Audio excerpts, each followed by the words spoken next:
Bangladesh cricket board বিসিবির অর্থ কমিটির চেয়ারম্যানের পদ ফিরে পেয়েছেন নাজমুল ইসলাম। এক সপ্তাহ আগেও বিতর্কের কেন্দ্রে থাকা নাজমুল ইসলামের কিছু বক্তব্যকে ঘিরে ক্রিকেটাঙ্গনে চলেছিল নানান আলোচনা সমালোচনার ঝড়। বিসিবির পক্ষ থেকে তাকে কারণ দর্শানোর নোটিশ দেওয়া হলেও শুরুতে কোনো জবাব পাওয়া যায়নি। এরই মধ্যে ফাইন্যান্স কমিটি থেকে অব্যাহতি দেওয়া হয় তাকে। তবে পরিস্থিতি বদলায় ডিসিপ্লিন কমিটির কাছে নিজের অবস্থান ব্যাখ্যা করার পর। নাজমুলের দেয়া ব্যাখ্যায় সন্তুষ্ট হয়েছে বিসিবি। শনিবার বোর্ড সভার সিদ্ধান্তে তাকে ফেরানো হয় আগের পদে। নাজমুল নিজেও জানিয়েছেন বিসিবিকে দেয়া জবাবে সন্তুষ্ট হয়েছেন এবং এখন থেকে আবারও অর্থ কমিটির সব কার্যক্রম পরিচালনা করতে পারবেন তিনি।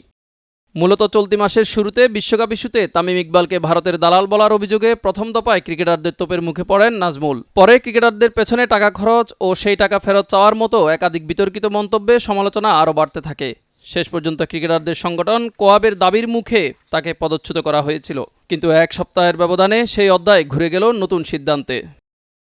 মিজান ফারাবী, দিগন্ত স্পোর্টস।